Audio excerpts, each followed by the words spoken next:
I'm Megan, I'm Kristy. and we are Homebrew Murder Crew. What's the song that you made up last time? It is so good. Ain't no party like a homebrew party because a homebrew party got murder. Yes, I love it. I love that. I loved listening back to that. Mhm. Sorry, I'm banging around here, hearing how excited you were. Yeah. Yeah. And your facial expression. For those of you, if you're not on Patreon yet, get on it. Don't sleep on that shit because I just uploaded a bunch of funny stuff. And I guess, what am I doing? This is a microbrew, so it's only on Patreon anyway, and only our Patreons will hear this. So, Just go watch them. thank you for your patronage and Hello. your support. Hi, Melissa.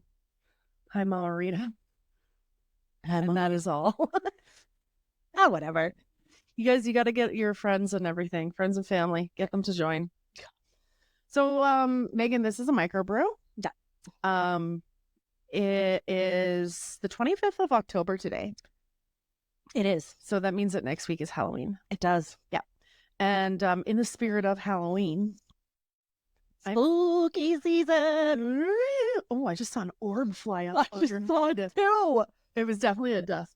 Oh, I don't like it's a ghost. That's so My scary. name is Zach Baggins. I never believed in Zach Baggins until I came face to face with the Zach Baggins. Oh God, did I ever show you that? No. Oh my God, you guys, there's this this duo on TikTok, and they are fucking hilarious. And I can't remember what their name is. I think it's Sarah is something or something like that. But they just do it's like a couple, like a man and a woman, and they're together, and they just spoof the Ghost Adventures. Do they dress up as them too? I've seen them. Yeah, Sarah dresses up as like old school Zach. Yeah. And her boyfriend dresses up as like new school Zach. And sometimes each one will like alternate to be Aaron or something like that. And it's so funny. Like, I mean, hilarious. I want to be Zach Baggins for Halloween. I want to. We should have a Zach Baggins party. Everybody dresses as Zach Baggins. Oh my God, we should. Somebody dresses as a different version of Zach. I love it. I love the same version, but like, I don't know. Different time. Yeah. Zach's. Anyways. Yeah. Okay, so here is the origins. The oranges. But oranges. I mean, I like oranges orange.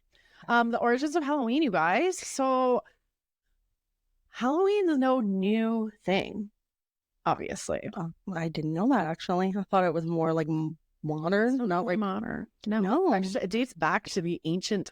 Is it Celtic or Celtic? Celtic? I want to say Celtic. Don't come for me if I'm wrong. Be Celtics. I know. Isn't there like The Celtics. Celtics? Celtic? I thought it was Celtic. Look it up. Pause. Hey Google. Hey Google. How do you pronounce Celtic?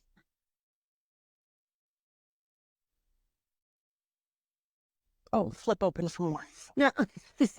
Hey Google. How do you pronounce Celtic?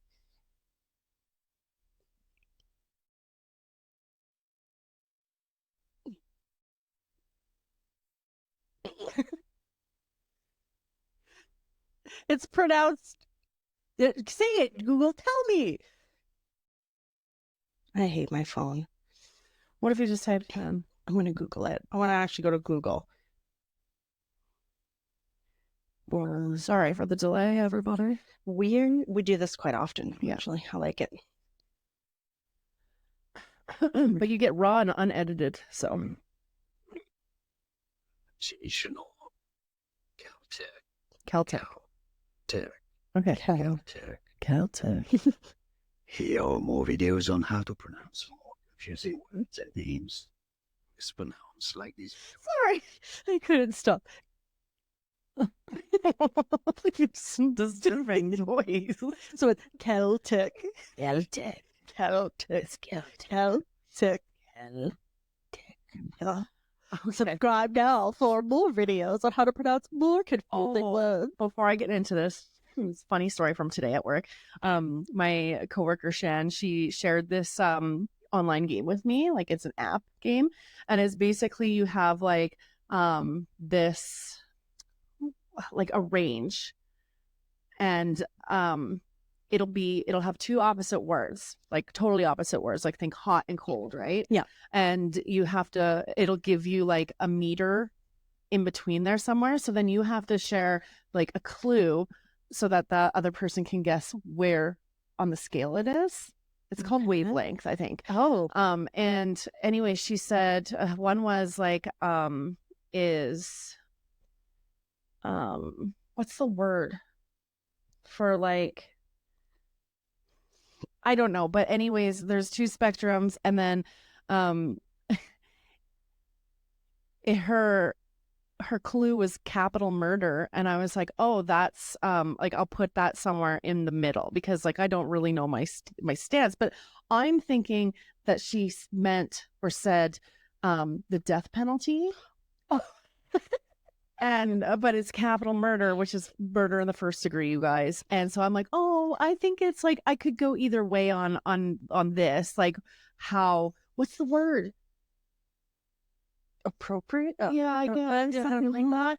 But I'm like, I could go either way. And she's like, well, okay, like that's disturbing. But then I'm like, holy shit, Shan, I totally fucked up, and my brain melted for a second, and I thought you meant the death penalty. And she's like, okay, I feel a lot better now. Okay, good. And there's like, Kristy over here saying like, capital murder, I'm okay with it. Yeah, no. You know what? Like, for the record, I'm not okay with capital murder. No. Okay, so let's just set that record straight.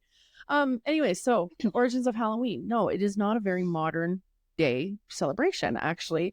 It does date back to the ancient Celtic festival of Samhain. It's spelled Samhain. A lot of people try to pronounce it Samhain, but it's Samhain. The Celts, who lived 2,000 years ago, mostly in the area that is now Ireland, the United Kingdom, and northern France, they celebrated their new year on November 1st. So this day marked the end of summer and the harvest, and the beginning of the dark, cold winter, which is a time that was often associated with human death. Obviously back in those days, once you reach the winter months, food is hard to come by. You know, we don't have modern heat like we do today, right? Right. So it is a time of like really having to be resourceful. Right. Obviously. Yes. And with that comes death, obviously, if you're not resourceful. But that makes sense. So the Celts believe that on the night before the new year, which would be the 31st of October, the boundary between the worlds of the living and the dead became blurred. And some people refer to that these days as like a thinning of the veil between life and death and the other realm. So on the night of October 31st, they celebrated Samhain, when it was believed that the ghosts of the dead returned to the earth. Now in other cultures, like the Mexican culture and that sort of thing, they celebrate the Dias Los Muertes, which is the Day of the Dead. And again, it's a day for them to celebrate the dead. And as I said before, they believe that there's a thinner veil. So there's more opportunity to connect with your loved ones that have passed on. That's beautiful. It is beautiful. I just got fucking chills saying it.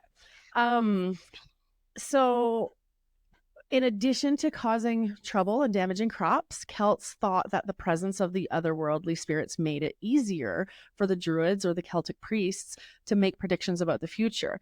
For a people that were entirely dependent on the volatile natural world, these prophecies were a super important source of comfort during the long, dark winter, to know what is beyond this, right? Yeah, what do we have to look forward to? So to commemorate the event, Druids built huge sacred bonfires where the people gathered to burn crops and animals as sacrifices to the Celtic deities. During the celebration, the Celts wore costumes typically consisting of animal heads and skins and attempted to tell each other's fortunes. When the celebration was over, they relit their hearth fires, which they had extinguished earlier that evening, from the sacred bonfire to help protect them during the coming winter. Like, that's nice. Yeah. By AD 43, the Roman Empire had conquered the majority of Celtic territory. In the course of the 400 years that they ruled the Celtic lands, 2 festivals of Roman origin were combined with a traditional Celtic celebration of Samhain. The first was Feralia, a day in late October when the Romans traditionally commemorated the passing of the dead. The second was a day to honor Pomona, the Roman goddess of fruit and trees. The symbol of Pomona is the apple, and the incorporation of the celebration into Samhain probably explains the tradition of like bobbing for apples at fall festivals. Oh, right. Okay, gotcha. And like apples are a very fall fruit, Yeah. right? Awesome. Yeah. So on May 13th AD 609, Pope Boniface IV dedicated the Pantheon in Rome in honor of all Christian martyrs, and the Catholic Feast of All Martyrs Day was established in the Western Church. So if any of you listened to our Christmas special last year, you'll remember that I did like a whole thing on like Christmas and paganism and that sort of thing, right? So this is another thing where Catholicism takes from the pagans or the Celtics or whatever, you know, and they're like, ooh, that's a great idea. I love that. But was it not on? I think my mind was on. Is it on now? Oh, wait, I think it might be. Oh, wait. Oh, it was on. It was on. Okay. Sorry, guys. Technical difficulties here. So like Catholics just love to take things from other religions, other belief systems, and make it their own. Yeah. And they love to claim that they were the first ones to come up with it, and then basically shun you for believing anything different. Mm-hmm. So this is no different than that. So Pope Gregory III later expanded the festival to include All Saints as well as All Martyrs, and moved the observance from May 13th to November 1st, All Saints Day, which it is known as today. By the 9th century, the influence of Christianity had spread into Celtic lands, where it gradually blended with and supplanted older Celtic rites. In AD 1000, the church made November 2nd All Souls Day, a day to honor the dead, because they're like, okay, you guys want your fucking dead day? Here it is. There you go. It's widely believed today that the church was attempting to replace the Celtic Festival of the Dead with a related church-sanctioned holiday. Big fucking shocker there. Okay.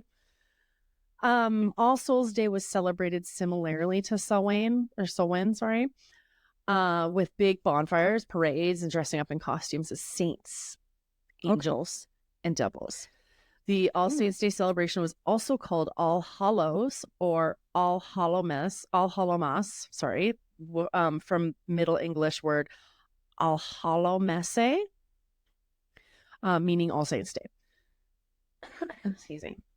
And the night before it, the traditional night of Samhain in the Celtic religion began to be called All Hallows Eve and eventually Halloween.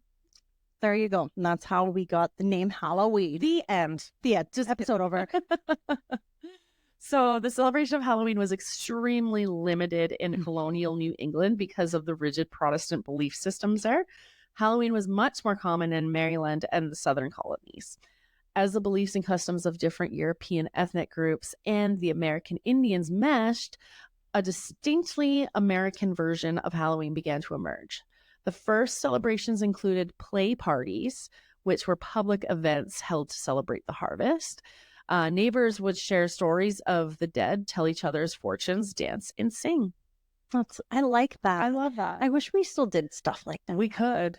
I mean, like, I enjoy the whole, like, giving out candy and the kids dressing up and your good old drunk parties. But that would be so much more wholesome. Yeah. And, like, to really just get into, like, it's all about transitioning, right? Yeah. And to really take, like, that moment of transition and planning for the future. And, like, I'll get into it a little bit later here, but basically because the end of their year was October 31st and November 1st was their new year, they basically had, or no, I think what I meant to say is that now that it's changed and the new year is January 1st, it's like if you think of it in terms of like, let's start planning for the new year now, you can start to make your plans and like kind of form an opinion of what you want next year to be. Yeah. I think I read that on like some horoscope or something that I had actually. I don't think it's actually in my notes for today, but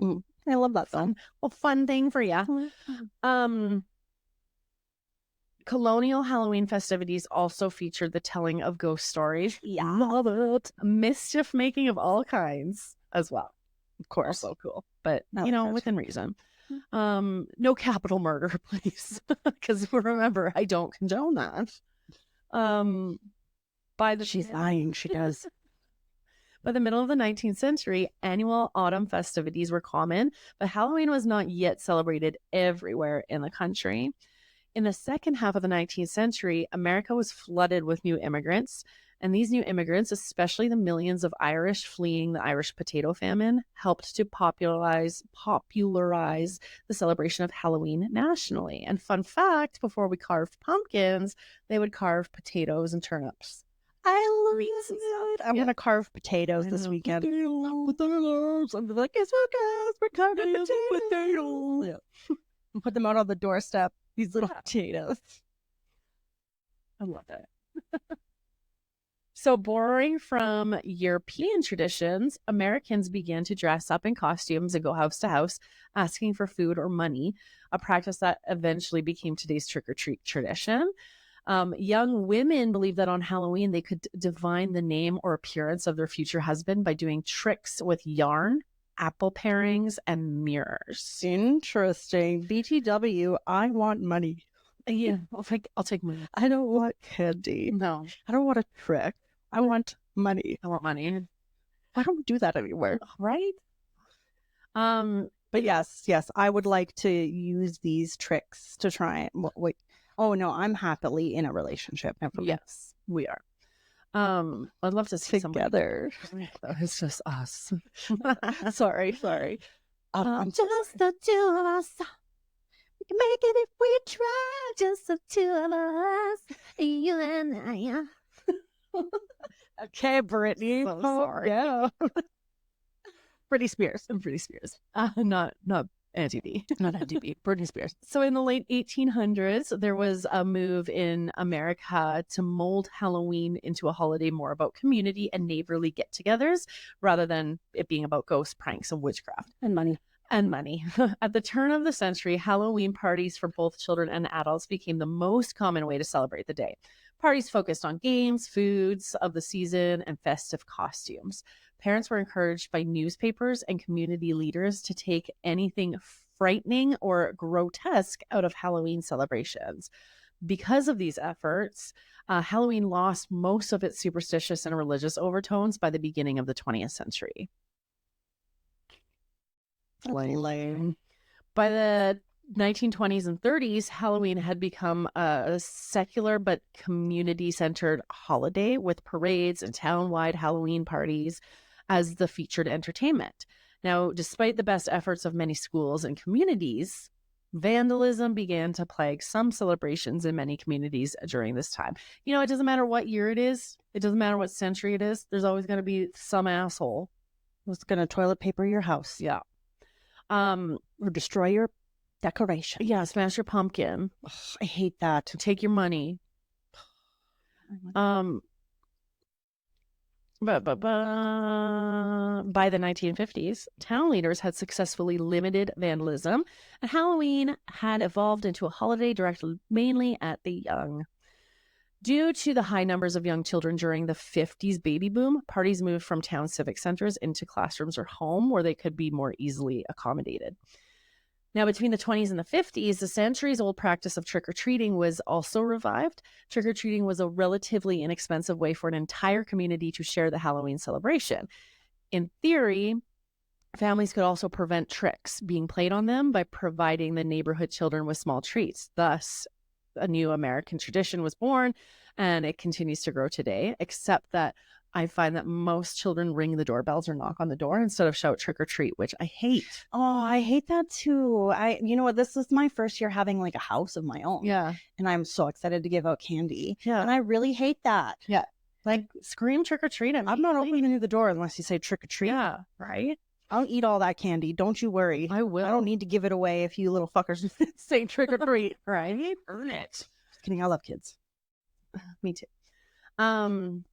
So it's estimated, like, today-ish, that Americans spend about $6 billion annually on Halloween, which makes it the country's second largest commercial holiday after Christmas. Crazy. It's crazy. Have you ever been to Spirit Halloween? Yeah. Like any time before Halloween? It is like, it's worse than a Costco. Mm-hmm. Like, it's worse than the busiest Costco in North America, which is the one in Deerfoot Meadows here in Calgary, in case y'all were wondering. There is a house, I know, I'm pretty sure you come down to A to get to my house rather than all the way down to 2 and then down the back way. But if you were to go the back way, there's a house on the drive there, or the boulevard, I should say, that is fucking decked out with like these huge, like massive. I think I saw it when I was coming in because I come in from the Costco side. Oh, okay, yeah. Yeah, so I did do see it. So I did see it. So it's like not the turn into like your little like it's the one before it. I always accidentally take that one. So yeah, I did drive by it. Nice. Yeah, it's crazy. Yeah, it's wild. So the American Halloween tradition of trick-or-treating probably dates back to the early All Souls Day parades in England. During the festivities, poor citizens would beg for food, and families would give them pastries called soul cakes in return for their promise to pray for the family's dead relatives. Huh. The distribution of soul cakes was encouraged by a church as a way to replace the ancient practice of leaving food and wine for roaming spirits. Bitch, I'm gonna be a roaming spirit. And you better leave me wine. You better leave me wine. Absolutely. And money. Maybe some food. Money in today while I'm alive, wine when I'm dead. Also wine today. Yeah. When I'm alive. The practice, which was referred to as going a souling, was eventually taken up by children who would visit the houses in the neighborhood and be given ale. Children? Yep. Food and money. Okay. The tradition of dressing in costume for Halloween has both European and Celtic roots. Hundreds of years ago, winter was an uncertain and frightening time, as I mentioned before. Food supplies often ran low. For the many people that were afraid of the dark, the short days of winter were full of constant worry. Mm-hmm. And I don't mean afraid of the dark as in like, oh, I'm scared of ghosts and goblins, right? I mean like you have less daylight. There's less opportunity there, for growing crops. You know what I mean. I also hate driving in the dark. So these are terrifying times for me. Especially when you have like astigmatism and all the street lights and lights are like, yeah, exactly. I need my glasses. I always forget them. So on Halloween, when it was believed that ghosts came back to the earthly world, people thought that they would encounter ghosts if they left their homes. So maybe they were a little bit afraid of the dark for that reason. So to avoid being recognized by these ghosts, people would wear masks when they left their homes after dark, so that the ghosts would mistake them for fellow spirits, which is pretty neat. Well, that is pretty neat. Yeah. On Halloween, to keep ghosts away from their houses, people would place bowls of food outside their homes to appease the ghosts and prevent them from attempting to enter. Okay. Like that? Yeah. And that concludes kind of my origins of Halloween. I love it. Some interesting Halloween facts. I love Halloween. Me too. But you know what? It used to be a fuck ton cooler. It did. Yeah. I remember it did. We should start like celebrating the old fashioned way. Yeah. I remember being in like junior high and going trick-or-treating with my friends and just like the costumes we would dress up in, and it was this big ordeal, and just like the street lights glowing and you're crunching leaves under your feet, and it was just like it was so good. You fill your pillowcase with candy. Yeah. I guess now it snows. Now it snows. And you're cold. Yeah. And kids don't even say trick or treat. No. They say knock, knock, knock. Ding dong. Ding dong. Anyways, you guys, thank you for listening. Happy Halloween. Halloween. Drop comments. Like, what are you going as for Halloween? Or if you have children, what are they going as for Halloween? What's your favorite Halloween candy? What's your favorite Halloween tradition? Tell us yours. I love carving pumpkins and then like roasting the pumpkins. Me too. Yes. Yeah. I am going as I really should start to try and make my costume, but I bought this like bust form. It's hanging in my closet. Oh yeah. Yeah, you saw that. Yeah. And I want to go as like a headless something. Yeah. I don't know. Figure it out. I don't know if I'm going to be able to have the time to make it this year, but and then little M is going to go as I think. Well, he said he wanted to go as a zombie policeman. Oh, I like that. Kind of cool. That is pretty cool. Yeah. Mm-hmm. And what's your favorite Halloween treat? Oh man, it's not like any specific Halloween treat like that's specific to Halloween, like candy corn. I fucking hate candy corn. Me too. Like I don't fuck with that shit. I just like the mini chocolate bars. I think are my favorite. Yeah, Same. Yeah. I love a good mini chocolate bar. Yeah. This time I don't know what I'm gonna be for Halloween. My favorite tradition is also carving pumpkins. Mm-hmm. My favorite treat are the tiny coffee crisps. Martin and I both love those, so we're gonna be fighting over them this year. Yeah. Of course. Nolan loves those too. Yeah. I like the tiny Kit Kats myself. Yeah. Yeah. You know what I don't love Smarties, I don't either. but they're everywhere. Yeah. Yeah. I really like, I get really turned off when I'm buying a box of mini candies and I'm like, I don't know. ugh. But then there's coffee crisps in it and you're like, fuck it, I got a Buy a coffee crisp trumps, you know? Yup. Anyways, you guys, thanks for joining. Again, thank you for your patronage. Thanks for your support. Share with your friends if you like what you see and hear. We're definitely on the road to be more consistent in our Patreon. So, oh, there we go. Oh, sorry. Hi, Mom. She's like, I made that. No, you know what? That's probably exactly what she's thinking. Totally. Yeah. Okay, you guys. Oh, I just bumped that. We're off to record our full-length episode for the actual podcast. So check that out. Okay. Happy Halloween. Bye. Bye. Steve.